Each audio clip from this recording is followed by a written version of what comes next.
All right, so ray-finned fishes. Actino means rays. Okay? So actino, ter refers to wing. So these are the spiny rayed fishes, right? Or spiny fin fishes. Okay, the wings being the ter. We're going to go off on a little tangent here for a second. This always sort of nags at me. But I do it anyway because it's just how everybody goes along.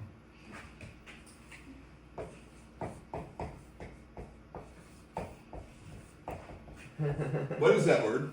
Pterodactyl. Do you say the P? No. No. What does that mean?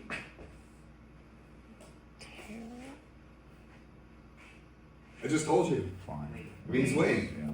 right? So you see it right up there in Actinopterygii, right? So we do Actinopterygii, but actino is the root. That means ray, right? I'm sorry, these are the ray fin fishes. I don't know if I said that correctly a moment ago, right? So this is our ray wings, right? But notice that we actually put it together like this. We say Actinopterygii. As another example, we say, if you know the word, Micropterus. That's the genus of basses, largemouth bass, smallmouth bass, etc. But what does it mean? It means micro, small, wing, right? In my mind, to be consistent on this, we should be saying Micropterus, because this is a pterodactyl, not a pterodactyl, right? So it's Micropterus, Actinopterygii, okay? What about the word helicopter?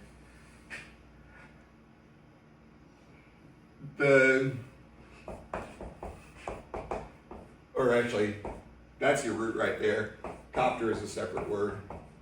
Because this, I don't know, it does come from fixed wing, doesn't it? Because they are fixed, or rotary wing. Helico. It is helico, isn't it? Yep, that would be another one. So that one is I didn't catch. Because all the things about science stuff, not crap. No, but it's the same idea, right? Because what you're going to hear in a moment, the reason I'm on this is one, it's just a thing about words. One, this is why if you learn the scientific names, learn the roots. Because they tell you so much and it helps you learn pronunciation and things like that, right? But one you're going to see in a moment is Neopterygii. And notice how I just said it and I cannot unsay it. You'll hear most people say Neopterygii, right? But it is new fin, new wing, right? So, and I always say Neopterygii, but if I went around and talked about Micropterus, people would look at me funny, right? Funnier than they normally do. So, same thing, if I said Actinopterygii, people are like, what are you talking about? So you just sort of go with the flow, but the main point here really, other than a rant, is think about the roots of words, because they really do help you in terms of understanding your scientific terminology, where they come from. And that's why a lot of times I will say what that means, right? It's just sort of in passing, but if you pick up on it, yeah, maybe it helps you. All right, so for the rest of today, Actinopterygii. So the class Actinopterygii, that actually sounds funny. I've said Actinopterygii for so long. But that's our ray-finned fishes. There are at least 44 orders, at least 453 families, and well over 27,000 species. So by far, this is the largest class of fishes. It is also the largest class of vertebrates. Okay? So, diagnostic features, they have the branched lepidotria like we saw in that other picture. They do not have internal nares. So their nostrils are essentially blind sacs. Well, they're not blind sacs. In most cases, there's two openings, right? Water goes in one, out the other, but there's no connection to any internal structures, okay? So then the fins are attached directly to the body. So those rayed fins attached to the body, there's no bony lobes between them, okay? Let me stress that, there's no bony lobes between them, with the emphasis on the bony. Because we're actually going to see a group where there are lobes there, but they're just fleshy lobes. They are not bony, okay? But for the most part, fins are attached directly to the body, and I'll show you a picture of the brachiostical rays. in a moment, but they are present in the Actinopterygii. This is an old group. They've been around going back to, so this is 360, it's like 420 million years ago. But then the real radiation increase of diversity started to happen about 360 million years ago.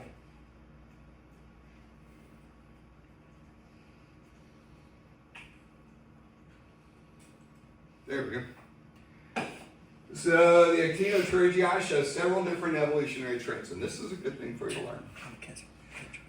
So scales get reduced from relatively heavy bony plates, so that's what's covering this guy over here, a lot on the head. All that's just really thick, large plates, right? And of course that reduces your mobility. Right? If you think about like a knight in shining armor, that armor really reduces their flexibility and so on. So by going to thinner, lighter weight scales, it gives them greater flexibility. Right? The thinness reduces the effectiveness like armor does, but they still have the protective layer of scales, but it also decreases their overall density because the scales are thinner too. Yeah. It's a nice pass. If I gave you a choice of 2 words, Oh boy.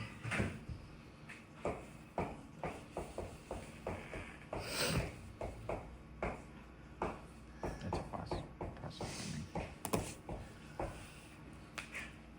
Ostracoderms and placoderms, which is Alan. And I gave you enough information to know. And at least to certainly come up with a good hypothesis. No swags accepted here. Is it placoderm? I'm sorry? Is it placoderm? It is a placoderm. It looks Why? Is the bony plates? No, because ostracoderms had them too. I don't know. It's a good one, right? Because actually that the placo sort of refers to those armor plates. Teresa, did I see a hand start again? And I doubted myself. Yeah. Anything else? What was the question? Prostoderm. So is this an ostracoderm or a placoderm? It looks like a Dunquiosis. We know it's a placoderm. Yeah. So now, why? I'm assuming placo means like plates. But that's what I think. That's what Landry was sort of kind of going with some of this, because it sort of does. But the ostracoderms are armored up like that too. There's a- Does it have to do with the fins? Nope. Could it do with the position of the plates? No. Maybe. Is it because they're bony but not made out of bone? No. Bony front. No. Well, I guess we can. We can move bones directly from the conversation.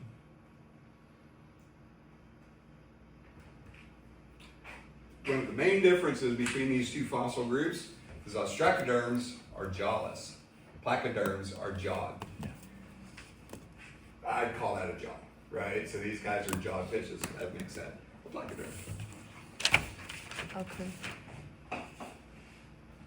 All right, so so branchiostical rays. So if you look under the underside of so here's the operculum here, right? And then you've got those rays right there. So anytime you pick up a fish, doesn't matter if it's a small one or a big one, what you see those structures right there, they're connected by membrane, but they're really thin bones, okay? But that provides structure and support, but it endowed flexibility or the ability to expand the opercular cavity, right?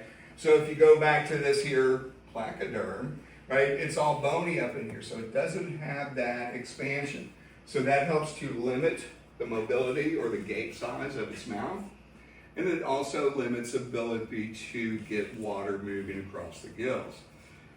So by reducing down to having a whole series of thin flexible bones connected by membrane, now you can have this really large chamber to really flex out, expand out, which can allow for, say, suction feeding that we've seen in a couple videos, as well as your 2-stage buccal pumping across the gills, right? So that's a pretty big improvement right there. I don't know if improvement, it's a nice evolutionary change that has been beneficial to particular groups of fishes.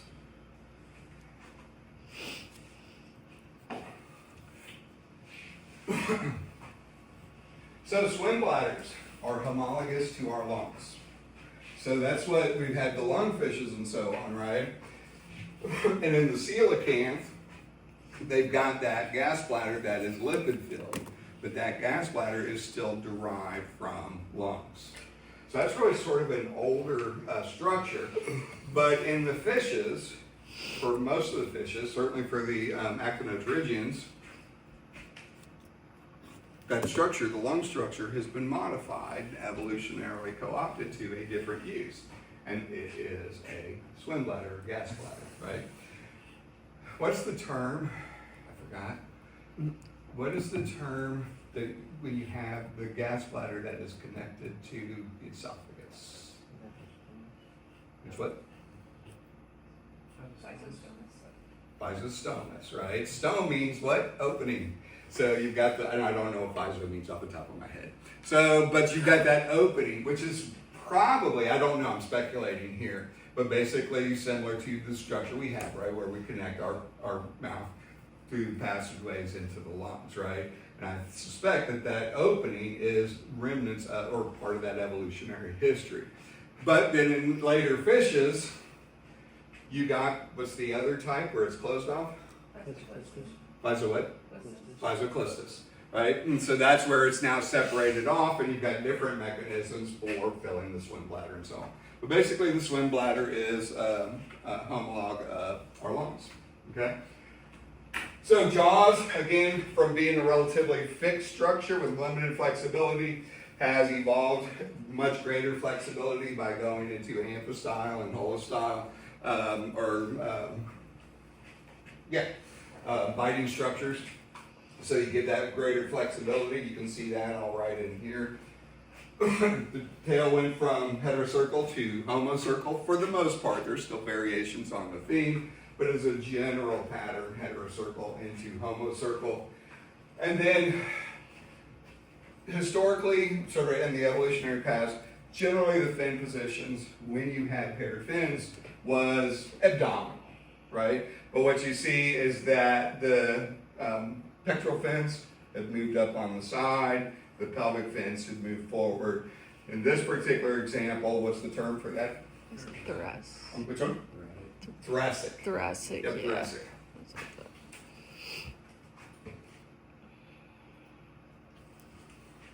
All right, we good? So the idea is these are several evolutionary trends that you see as you go from those ancestral fish forms, such as placoderms, into the modern day actinopterygians. All right, we good to this point? All right, so the actinopterygii can be divided into Cladistia, Chondrostii, and this is, I've just sort of always said Neopterygii. And so I decided to drop the P sound from all of them today. So, but again, you will hear people say Neopterygii, but I just like Neopterygii. So these are all subclasses within the class Actinopterygii. So again, notice in terms of your phylogeny, the Chondrostii and the Neopterygii are sister taxa, they're sister groups, and then the Cladistia are basal to that, okay? But the actinopterygians are a monophyletic group as a whole. So the Cladistia are the bichirs and reed fishes. Not a lot of diversity. All of them are found over in Africa. I think it's still that way. I think in the fossil record they had sort of a broader distribution, but nowadays anyway, they're all restricted to Africa. But a characteristic is that the dorsal fin is broken up to some extent into a series of finlets, right? So you don't have just a solid dorsal fin. Depending on the particular species, you might have 5 all the way up to 18 or so, okay? They also have ganoid scales, so like what you see with gar, that really heavy, thick, constructed primarily of ganoid protein and so on. These are the ones that I mentioned earlier. They have lobed pectoral fins, but there's no bony elements inside of that lobe, right? So don't confuse these with lobed fin fishes. It's just basically a fleshy lobe, so just sort of an extension of the flesh that's right here on the body, just extends out a little bit before you get to the fins.